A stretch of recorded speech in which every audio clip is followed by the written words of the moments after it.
Senhoras e senhores, sejam todos muito bem-vindos para mais um episódio do SigmaCast. Sou o professor Thiago Diana, estou aqui hoje como apresentador e recebendo uma pessoa que talvez nunca tenha pisado aqui. Muita emoção. Ele está ali emocionado do meu lado para uma conversa, pessoal, sobre mudança. Mudança de posicionamento, mudança de mentalidade e como que a gente pode ajudar nossos alunos, nossos filhos no dia a dia. Recebo para a nossa conversa de hoje, Marcelo Tavares. Muito obrigado, mas que emoção estar aqui no SigmaCast, Thiago. Voltamos. Que emoção. Eu queria dizer que você tem sido muito elogiado aqui, viu? É mesmo? Famílias falando que o legal. senhor fala muito bem. Eu fico muito lisonjeado, muito. A gente faz isso aqui com muito carinho, né, Thiago? Cara, e tem sido legal, assim, tem boas falas sobre tudo que a gente tem produzido aqui. A gente faz com muito carinho e eu adoro, é um assunto que eu adoro. Falar sobre mentalidade, sobre mudança de mentalidade, falar sobre hábitos interessantes e como que a gente pode provocar em alunos, falando como professor e nossos filhos, falando como pais, a mudança. Quando a gente fala sobre mudança, quais são as estratégias e abordagens que a gente pode utilizar. Vai ser legal. SigmaCast hoje com Marcelo Tavares e a ideia de mudança de mentalidade. Já confere aí.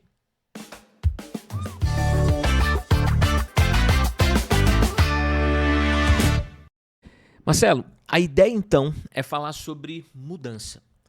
A gente sabe que não é algo simples e trivial.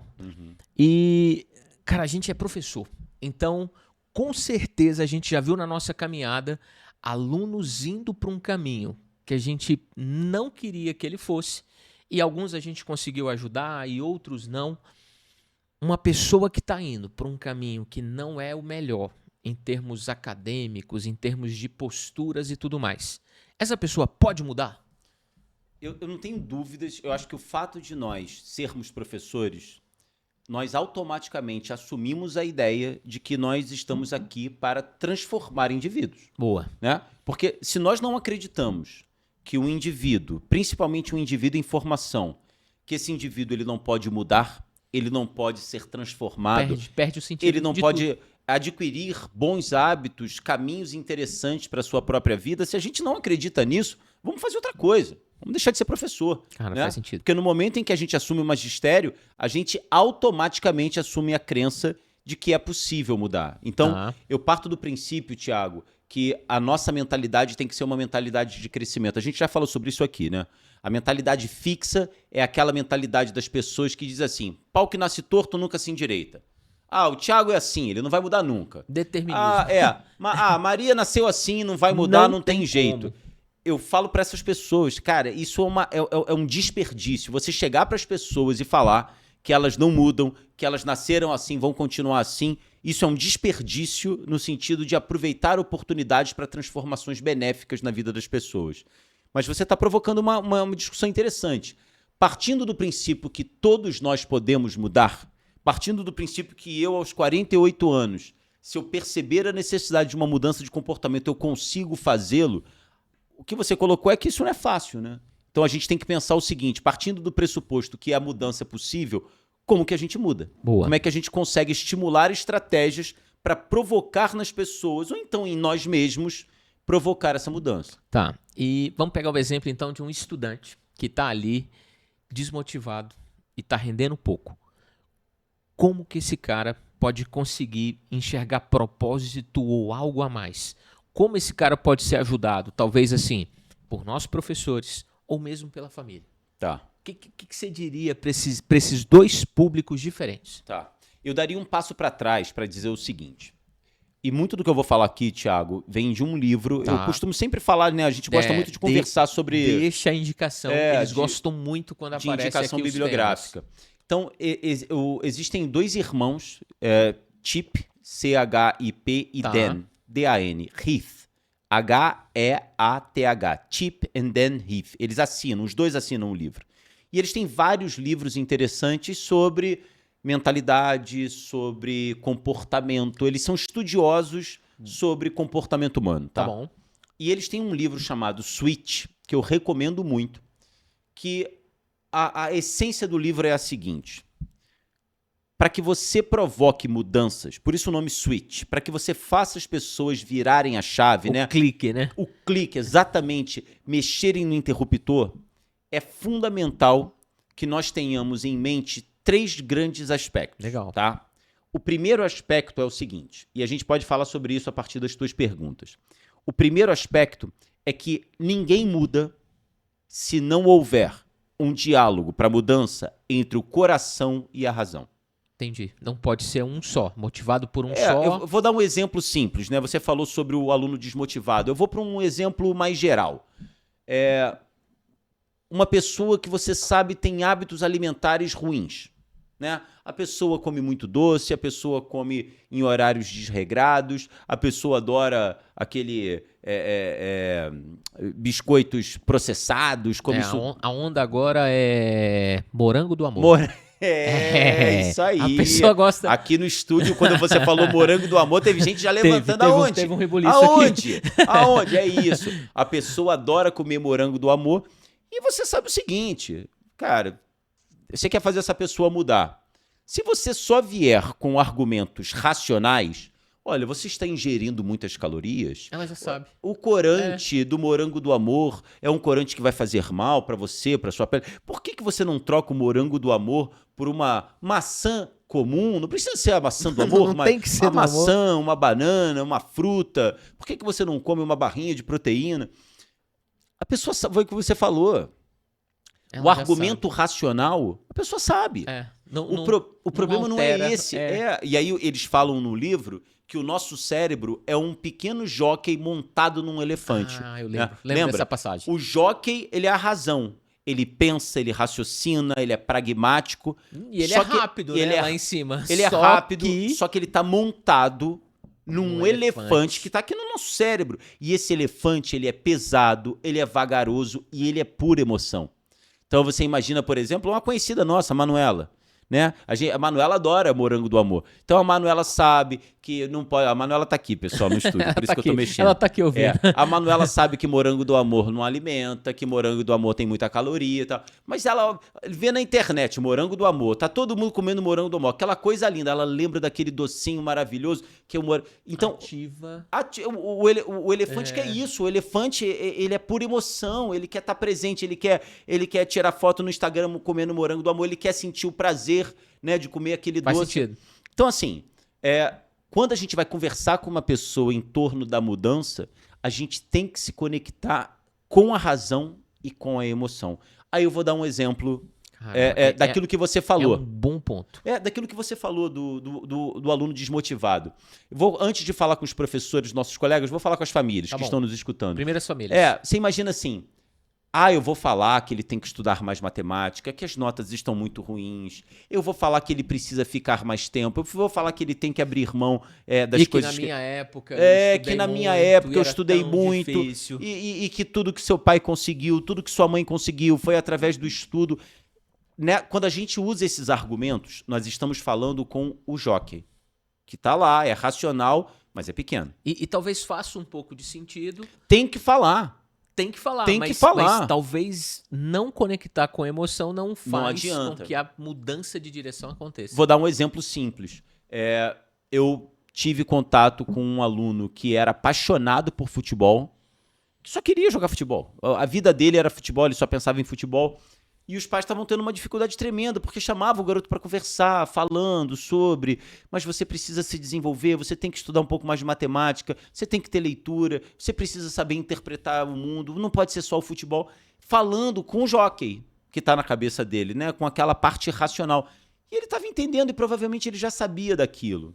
Só que aí os pais mudaram a estratégia. Eles começaram a tentar se conectar também com o elefante, com a emoção, falando coisas do tipo: poxa, vamos fazer o seguinte, você vai participar do próximo campeonato, dá uma paradinha agora nesse campeonato, quando ele terminar, vamos tentar fazer com que você consiga não ficar em recuperação, para que no final do ano, junto com os teus colegas, você saia de férias, você não fique estudando mais tempo do que eles e você possa se dedicar ao futebol com eles assim que o ano terminar. Poxa, olha que legal que vai ser você já começar as suas férias logo ali no iniciozinho de dezembro, não precisar ficar se dedicando tanto a estudar no final do ano. Vamos fazer esse esforço agora, passando no campeonato, vamos nos dedicar, vamos combinar o seguinte, vamos combinar que a cada tantos exercícios que você fizer, eu te levo para jogar bola, e se você conseguir ultrapassar essa determinada meta, eu te levo então 2 dias para jogar bola. Era assim, ao invés de simplesmente vetar a ação do elefante, era se conectar com ele. Sim. A coisa dos hábitos alimentares, eu li um estudo que mudança de hábito alimentar só tinha muito mais efeito positivo e eficácia quando, ao invés de falar, você está comendo muita caloria, você está se alimentando só de besteira, as perguntas eram, ou os inputs, né, os estímulos eram, poxa, você não quer ver teus netos? Você não quer correr com os teus netos? Faz isso por eles. Você não quer pegar teus netos no colo, fazer uma corrida com o teu neto? Você não quer ter vida prática, ativa, quando você já estiver lá com os seus 65, 75 anos? Poxa, começa agora, faz isso por você, não faz por ele. Você mexe com elefante. E isso que você está falando é muito valioso, principalmente quando a gente pensa nos pais. Sim. Que às vezes acreditam que precisam falar só o que é básico, procedimental, ortodoxo. Racional. Racional e de uma forma sempre imperativa, talvez. É isso. Cadê o estudo? Cadê isso? E você nem sabe o que o outro gosta, ou o que é importante para o outro, e como acessá-lo daquela forma. É isso. Cara, faz muito sentido. sentido. Isso que você falou é muito legal. É saber acessar o elefante. Tem um outro livro que é muito legal, chamado O Cérebro da Criança, muito legal. As nossas professoras do infantil leem muito. Eu vi, a Aline estava com esse livro. Leem muito. Que ele fala o seguinte, uma criança está fazendo birra, está fazendo manha, porque, sei lá, a boneca, a menina, o bracinho da boneca saiu e ela entrou ali num desespero. Ela começou a chorar porque aquela boneca é a coisa mais importante para ela e o braço da boneca saiu. E ela entra, e às vezes, o livro conta, quando as mães diziam, você está chorando por quê? É só uma boneca. Depois eu coloco o braço, depois a gente vê outra. Não adianta. Esses argumentos racionais nesse momento não vão pegar. É diferente de você chegar e, poxa, que coisa triste. Eu estou muito triste também. Nossa, que coisa chata essa boneca. Vamos ajudar junto a sua boneca. Poxa, eu estou sentindo o que você está sentindo. Foi muito ruim, né? O que você acha que a gente pode fazer para melhorar um pouquinho esse... É se conectar com a emoção. Cara, acho que a primeira regra é a seguinte. Se você quer que uma pessoa mude, não fique limitado a argumentos racionais. Boa. É perda de tempo. Não fique limitado. Tente se conectar com o elefante, que é o coração, que é a emoção, que ele é pesado, ele é muito mais forte, né? Aquela coisa que a gente brincou do morango do amor. Eu tô te dando os argumentos aqui, de repente aparece um morango do amor lindo aqui na tua frente, cara. O elefante tá dizendo, come esse negócio, é uma delícia. Você vai perder nessa. Você vai perder essa? Então, é muito importante quando a gente pensar em provocar mudanças, se conectar com razão e emoção, porque eles não entram em sintonia automaticamente. Gostei muito. Acho que já é um bom aprendizado para nossas famílias. Pensando agora no professor. O cara tá lá e ele tá tentando fazer aula após aula com que aquele cara estude. E a fala dele é sempre a mesma, assim, você tem que estudar, você tem que sentar na frente. E aí o que você está falando faz muito sentido. Toda vez que você tentar fazer com que exista conexão, aplicabilidade, o que você está falando faz sentido para ele, você consegue mostrar que existe uma trilha e que se ele confiar naquilo, ele vai conseguir ir muito além, talvez você consiga Toca na ativar. emoção.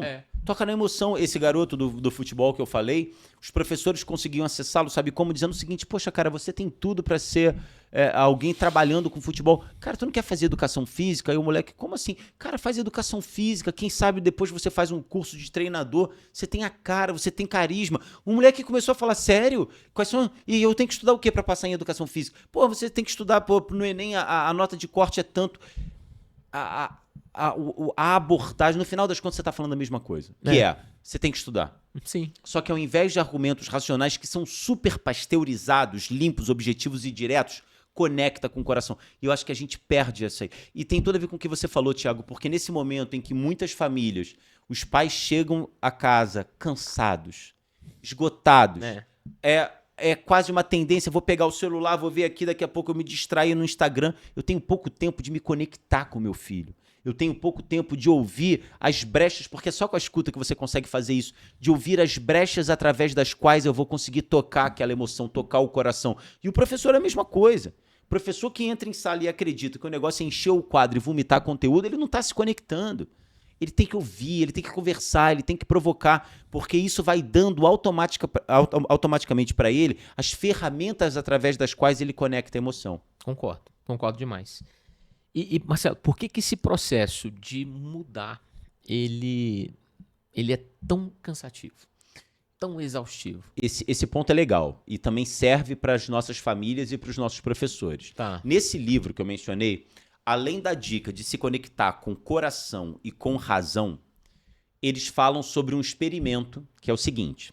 Eles separaram dois grupos, era um estudo de comportamento social. Uhum. Eles separaram 2 grupos em salas diferentes, então eles não tinham contato.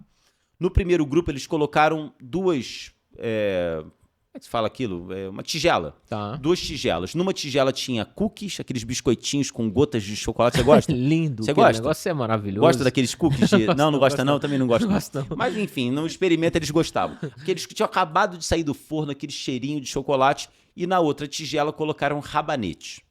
Aí chegaram para esse O grupo. rabanete, O legume mesmo, né? Tá. Rabanete. Aí chegaram e falaram assim, comam os cookies, mas não toquem nos rabanetes, para esse primeiro grupo. Moleza, né? Todo mundo falou, ficou pô, fácil. esse é o desafio? Tranquilo, comigo. deixa pra gente. No segundo grupo, a mesma coisa. Tinham as 2 tigelas, cookie e rabanete, só que era o contrário. Não encostem nos cookies e comam todos os rabanetes. Então foi feito esse experimento. Quando eles terminam, os 2 grupos, eles não estão se vendo. Claramente que o primeiro grupo, rapidinho, os cookies desapareceram, missão cumprida. No outro grupo, eles fizeram direitinho também. Comeram todos os rabanetes e não tocaram nos cookies. Assim que termina essa parte do experimento, os psicólogos, né, os pesquisadores, chegam lá e falam trazem exercícios de matemática. E colocam os exercícios de matemática na frente dos 2 grupos. Façam os exercícios que eram fáceis, mas trabalhosos. Façam até vocês se cansarem. Quando vocês se cansarem, chama a gente, que a gente entra na sala e eles saem.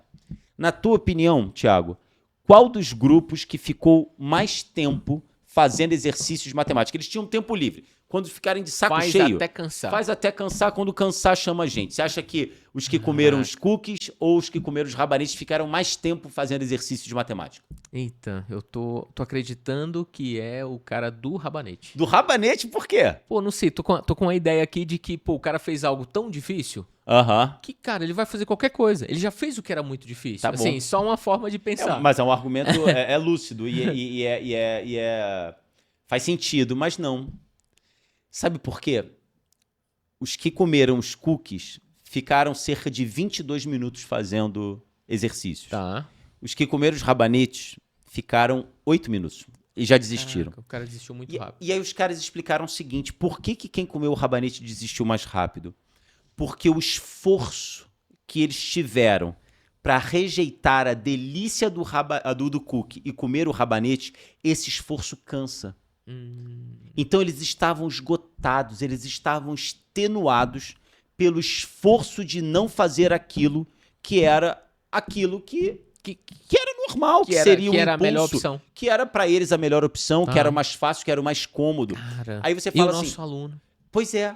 Aí vem para o nosso aluno e para os nossos filhos, tá? Trazendo esse mesmo exercício para a realidade da sala de aula.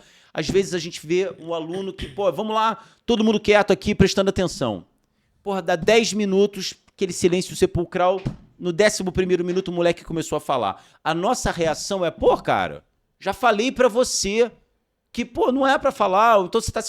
Só que às vezes pensa assim, para esse moleque ter ficado 10 minutos quieto, foi absurdamente cansativo. Não, e imagina se ele tiver na 6ª aula do dia, É isso. no 6º professor.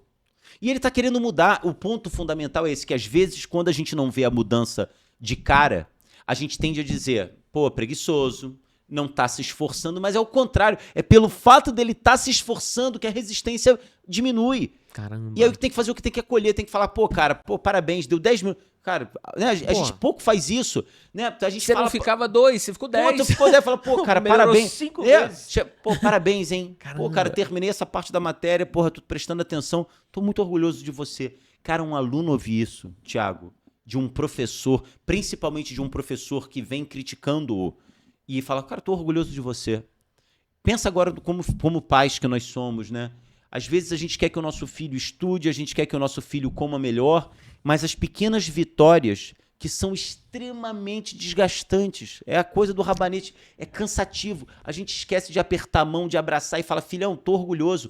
Pô, que bom que você não pegou no celular. A gente ficou aqui no jantar, batendo papo. Cara, tu sustentou, em 20 minutos tu segurou. você não encostou no celular. Pô, cara, tô orgulhoso de você. Então, a segunda dica que esses autores dão é: não confunda a falha ou o aparente fracasso como falta de vontade. Porque justamente, às vezes, as pessoas que estão falhando, as que estão mais se esforçando em mudar, e a mudança cansa. A mudança é extenuante. Então, abraça, celebra, comemora as pequenas vitórias. Imagina o nosso estudante que está ali numa pegada forte para os vestibulares e ele tem um compromisso de fazer questões à tarde. E a gente sabe que é pouco trivial o estudante que, sozinho e com protagonismo imenso, ele abre uma prova e todo dia ele faz uma série de questões. E às vezes o cara quer começar, ou vai ser indicado por alguém, a fazer 45 de matemática. E ele não consegue nem iniciar, Marcelo. É isso.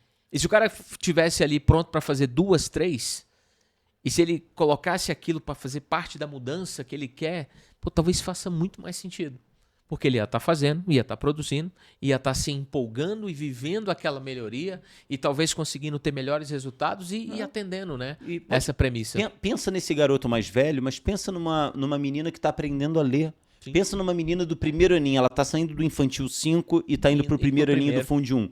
E ela está tendo dificuldades em determinadas palavras. A escrita dela é uma escrita ainda com pequenas falhas. Ela sabe no que ela está errando, ela sabe o que ela tem que fazer, mas às vezes justamente a falha que ela está tendo é fruto do esforço que ela tá para mudar, para transformar. E que diferença é? Pô, de novo você está errando isso, eu não aguento mais falar com você.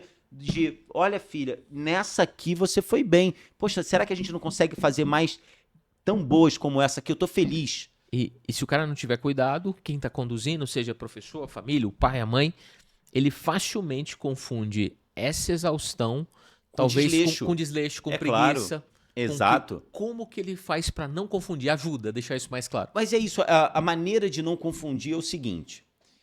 Lembra que o primeiro a gente está tocando o coração e a razão, né? Então, quando aquela criança está escrevendo e você percebe que os erros continuam, e chega para essa criança e ela errou 10 questões, mas acertou uma, e eu chego e digo, filho, parabéns. Essa aqui essa aqui, eu quero mais igual a essa aqui que você acertou. Eu quero a sua letrinha bonita, igual você escreveu aqui a palavra... Cara, você dá conta, né? Banana. Você tá mexendo no coração, né? Ele tá ali, poxa, eu acertei minha mãe tá me elogiando e realmente eu tô vendo que ficou bonito. Aí a tua pergunta é muito boa. Tem horas que nossos filhos não querem driblar a gente, tá dando uma né? de picareta mesmo, e a gente não pode cair. Aí a tua pergunta é como é que a gente consegue diferenciar as duas coisas, né? Diferencia? Eu acho que é assim. Lembra que você falou de início, é a conexão. Tá. E no momento em que você tem essa conexão com seu filho ou com seu aluno, há uma clareza, falando como pai e falando como professor, a gente consegue perceber quando existe um esforço genuíno ali, tá? Essa é a dica que eu dou para as famílias e para os professores que nos escutam. Você consegue perceber esforço genuíno? O que é um esforço genuíno? É quando você percebe, independentemente do tempo, independentemente da ação, que houve, depois de um feedback, depois de você chamar a atenção, depois de você puxar a orelha no sentido figurado, aquela criança disse, eu vou tentar fazer.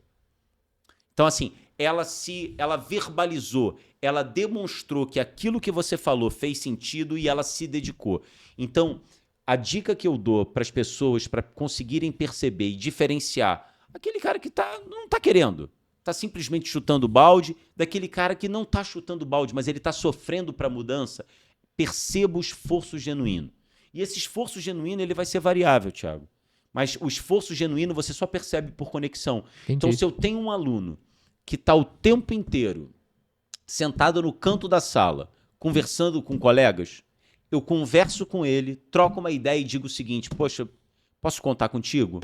Vamos fazer um teste? Senta na frente amanhã. E aí o moleque chega e senta na frente. Pra mim, isso é esforço genuíno. Ele fala assim, cara, eu vou tentar mudar. Eu me movi de alguma forma. Eu me movi de alguma forma. E pode ser que no meio da Um aula, novo cenário. ele olhe pra trás e comece a puxar um assunto, tá, saudade da galera dali. Mas houve o esforço genuíno. Claro que você vai continuar chamando a atenção, mas você vai dizer, muito bom você ter sentado na frente hoje. Tocou o coração. Faz sabe? sentido. Você chega pro teu filho que tem mania de chegar a casa, terminou a aula, ele chega, toma um banho e fica no celular. Cara, você conversou com ele, eu não quero agora. Agora a gente vai combinar que o celular só vai acontecer depois de você marcar todos os trabalhos de casa que você fez. Cara, o garoto tinham 5, ele fez 3. Entendi. E depois pegou no celular. Pô, cara, parabéns, eram 5, você fez 3. Isso é esforço genuíno. Então, o que eu acho que diferencia para as famílias e também para os professores é ter boa vontade em perceber o esforço genuíno. Eu tô lembrando uma situação no ano passado, que eu falei com a galera da terceira série do médio, que talvez faça muito sentido e eu não tinha ainda essa leitura. Em novembro, a terceira série ela passa por uma grande maratona. Uhum. Começa ali no segundo final de semana de novembro e vai 2 finais de semana de Enem, um final de semana inteiro de vestibular e na sequência o passe. Então é como se assim, o cara tá vindo de um ano letivo intenso, é a terceira série que tem um monte de situações passionais que passam. E eu fiz uma fala com eles, Marcelo, que fez muito sentido. Eu pedi para todo mundo que tivesse cansado, e a pessoa que tivesse cansada, que o que ela precisava era descansar e não desistir. Eu falei muito com eles sobre isso. Quem tá cansado precisa descansar. Quem tá cansado precisa parar.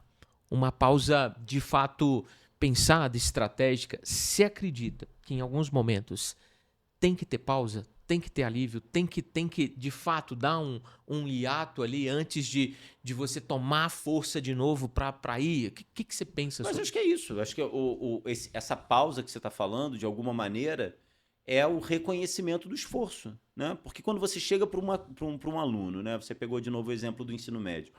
Mas quando você chega para um aluno que ele não tem essa expectativa, a expectativa é o quê? O professor vem falar comigo, vai falar para eu estudar mais 40 questões, vamos lá, vambora, mais um simulado, e de repente o professor aparece e diz, gente, parabéns pelo esforço de vocês, mas olha só, o motor vai pifar, descansem, parem.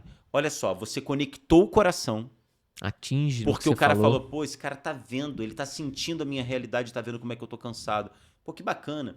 E ao mesmo tempo você tá reconhecendo o esforço. Uhum. Você tá dizendo o seguinte, olha, peraí, vocês estão desgastados, tem um monte de gente aqui, enquanto eu tô falando que tá querendo abaixar a cabeça para dormir, mas eu não vou chamar vocês de desleixados, não vou dizer que vocês são vagabundos que não querem estudar, não. Pelo contrário, vocês estão cansados porque vocês estão se dedicando. Vocês estão cansados porque o esforço é extenuante, a mudança é extenuante. Isso conecta, cara. Isso faz o cara falar, pô, peraí, é bacana ter essa pessoa do meu lado, que consegue ter esse tipo de ligação com aquilo que eu sinto e, ao mesmo tempo, reconhece o meu esforço. Que é aquilo que você falou, né, quando você me perguntou da diferenciação, que eu chamei de esforço genuíno, a gente não pode a gente não pode escorregar na ideia de criticar em meio ao esforço. De criticar e falar assim, você ainda não conseguiu. Caramba, eu falo o tempo inteiro. Poxa, eu falei pra você fazer 10 questões, na 5ª questão você já parou. Tu não quer nada mesmo. Você perde tudo. Perde tudo. Né? E é uma mudança de chegar e falar, pô, cara, parabéns, você conseguiu as 5. Vamos tentar amanhã as outras 5, né? E aí é essa ideia de você entender que a mudança, ela dói. A mudança dói fisicamente. E se nós não estivermos preparados para acolher, para dar impulso, para energizar, quando essa dor vier, como você falou, ó, cai por terra. O cara desiste. E como que em casa e na escola eu consigo manter o equilíbrio? Para que esses ambientes não gerem ainda mais cobrança e mais pressão. Como fazer? Que a escola e a casa sejam o lugar do equilíbrio. Assim, Difícil, né? Não tem fórmula mágica. O que eu penso é o seguinte, voltando no livro, tá? E aí tô reproduzindo o livro. A primeira estratégia a gente falou conectar coração e razão. Uhum. A segunda estratégia que foi mencionada aqui é você valorizar o esforço, entendendo o esforço da mudança como algo extenuante. Tá bom. Que o que às vezes pode parecer, tá chutando o balde, na verdade assim, eu tô tentando, cara, e tá difícil. Tô no e por máximo. isso que eu vacilo, e por isso que eu ainda tô, por isso que eu tô cansado. Por isso que eu não consegui as 10, eu consegui as 6 e parei porque é difícil. O terceiro ponto que ele traz, que tem a ver com a tua pergunta, é você criar o clima, né? Você criar o ambiente para a mudança. O que eu chamo de mudar o ambiente? Vamos voltar no assunto. O garoto, um clássico agora, o aluno ali do 4º ano, 5º ano, pronto para entrar no Fundamental 2, ou então acabou de chegar no Fundamental 2 e que não lê. A família está desesperada. Aí eu não vejo ele pegar num livro, os paradidáticos que a professora passa estão lá parados, ele só pega para ler um dia antes da prova para responder as questões. O que o livro coloca? Você precisa criar ambientes que ajudem nesse processo de transformação. Então, vou pegar um exemplo claro dessa criança que não lê. Será que você, pai e mãe que me escutam, sua casa tem uma estante de livros na sala? O quarto das crianças tem uma boa estante de livros, com livros super interessantes que foram acessíveis à mão, facinho, total, acessível, né? Na altura da visão. Ou então tá aquela estante lá em cima, aquele nicho lá em cima com os livros, que a criança tá no quarto e não tá interagindo com aquilo, né? Uma outra que a gente já conversou aqui algumas vezes. Você, pai, você, mãe, você lê. Tem um momento em que teu filho tá andando pela casa, de repente olha pra você, você tá no sofá, aquele sábado, final da tarde, já curtiu de manhã, ou então naquele domingão, ou você tá com o celular na mão. Né? Você tá lendo, você tá pegando um livro, você tá trazendo uma informação bacana para compartilhar. E falando daquilo, né, Marcelo? Falando daquilo, né? Vamos para a sala de aula. A gente quer que os nossos alunos estejam compenetrados. Como é que está o ambiente da sala de aula?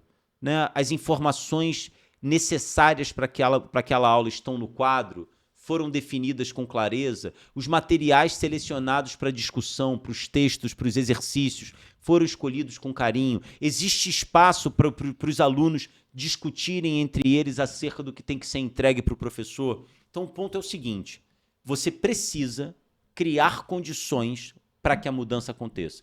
No exemplo do livro, ele diz assim, ele fala de um estudo de uma determinada região, se não me engano, na Virgínia, dos Estados Unidos, que as pessoas não estavam consumindo leite desnatado, estavam consumindo leite integral, muito mais calórico, e havia uma relação direta de problemas cardíacos com o alto consumo de gordura do leite integral.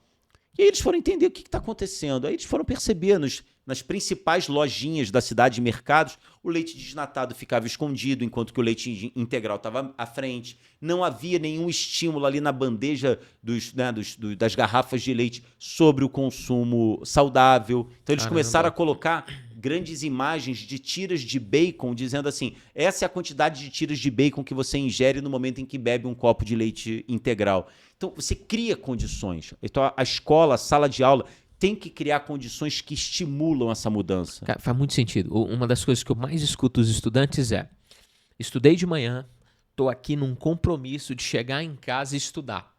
E o cara quer, ele tá tentando, mas ele tá lutando contra algo muito, muito tenso, assim, que é sair da inércia, que é começar.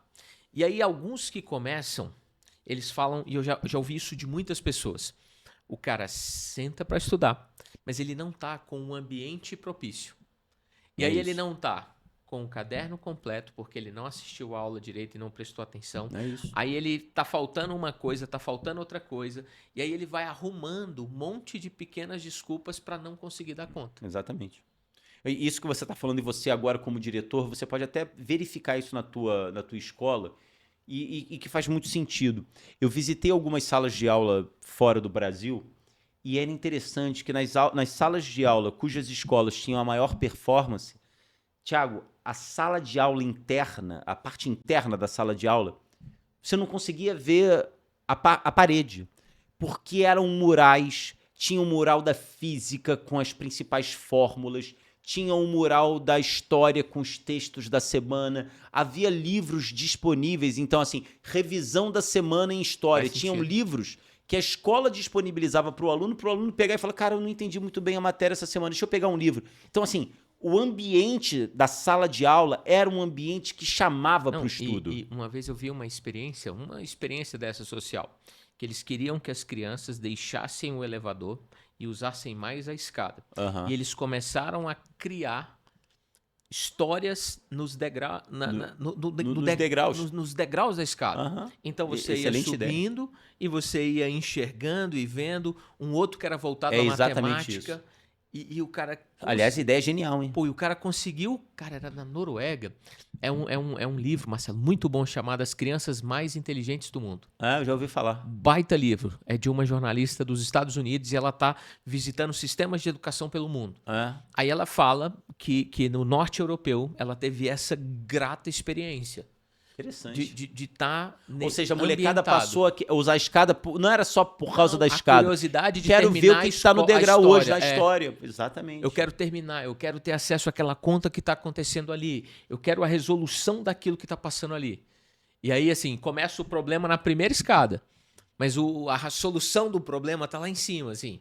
E, pô, muito legal a ideia. É. E faz sentido com o que você está falando. É engraçado, cara. Pô, eu sei que está terminando o nosso tempo.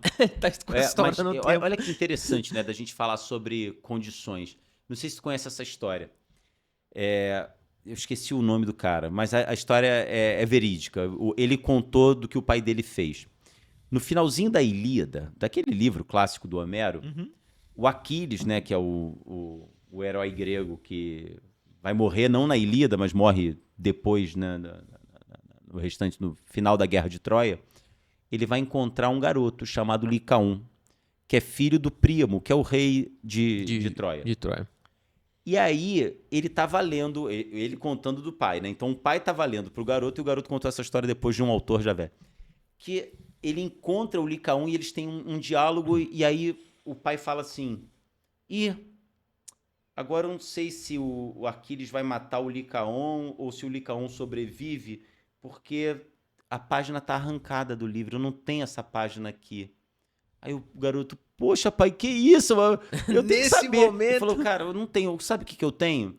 Eu tenho aqui a Ilíada, mas está em grego.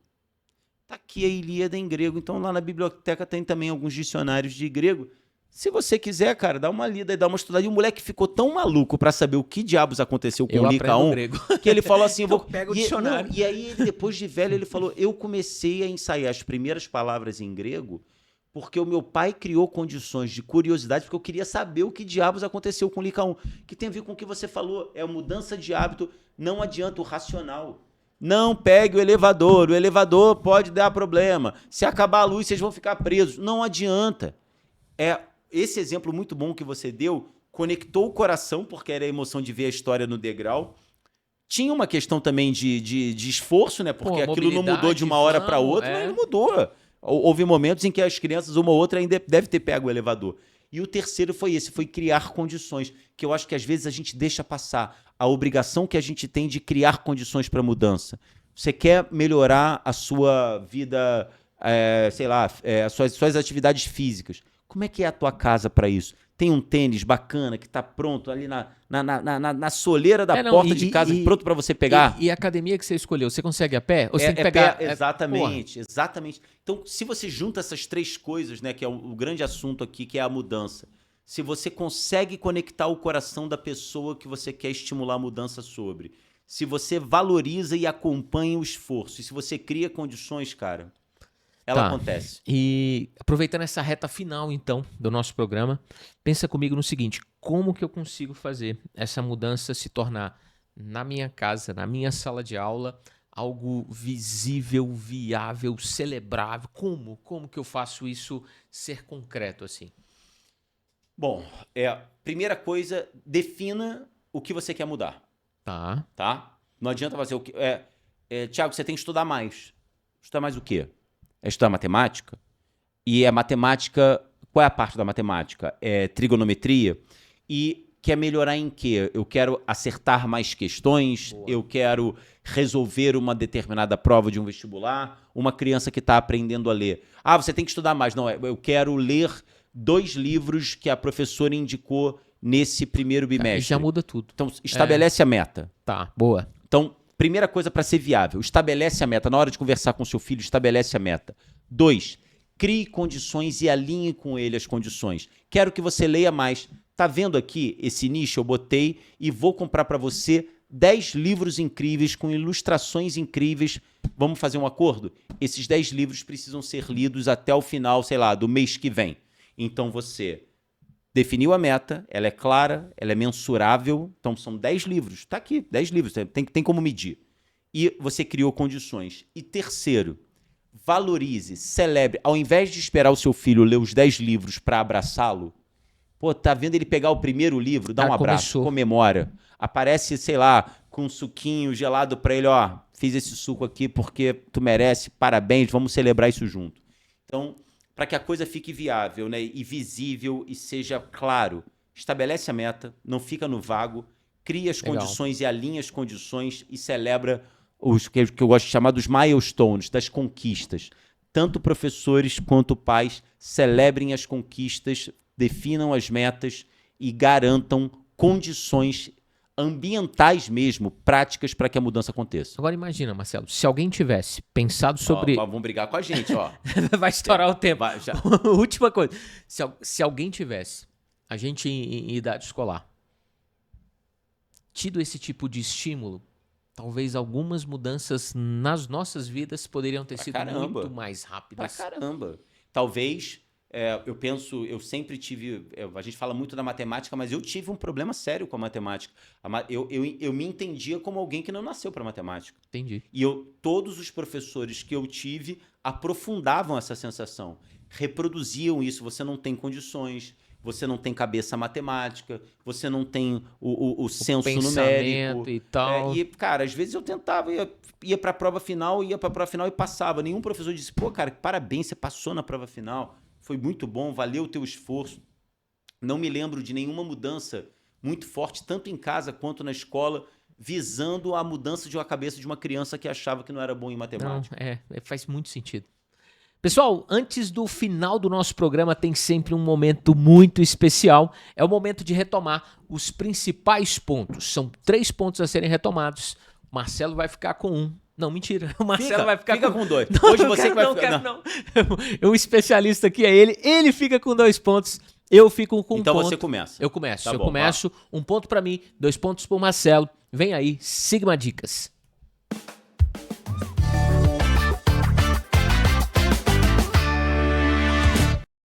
Muito bem, dessa rica conversa, eu tiro o iniciozinho quando o Marcelo fala de conectar razão e emoção. Você não vai conseguir atingir a mudança ou ajudar o seu filho, o seu estudante na mudança que você consegue perceber e talvez ele não consiga ainda perceber se você não se conectar e atingir tanto o jockey quanto o elefante. Tá bom. As 2 que eu passo, então. A primeira delas foi talvez a que mais a gente aprofundou. Crie condições para que a mudança aconteça. Boa.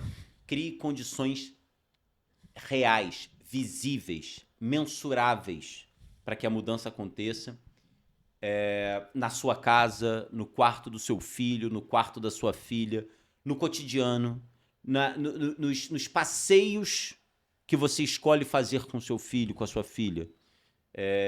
Pouca gente para pensar, é possível passear, sei lá, no centro cultural e conversar sobre livros. É possível sentar e fazer um piquenique, uma pequena leitura. Isso é muito importante.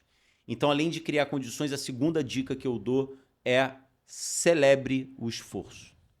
Tenha visão clara de que está acontecendo uma dedicação genuína, um esforço genuíno, e ainda que a meta não tenha sido alcançada, celebra isso, abraça. O que já aconteceu. Celebra o milestone, porque isso vai ser fundamental para dar mais energia para essa pessoa que está querendo mudar, porque mudar dói, cansa, é extenuante, a gente tem que ter consciência disso. Esse foi o Sigma Dicas de hoje. Eu agradeço demais a presença e participação do professor Marcelo Tavares. Sigma Cast, um lugar de aprendizado, conversas e reflexões para todas as nossas famílias e nossa comunidade escolar. A gente fica por aqui. Muitíssimo obrigado e um grande abraço. Tchau, Marcelo. tchau. Tchau. Pra cá ou pra cá? Pra cá. Tchau.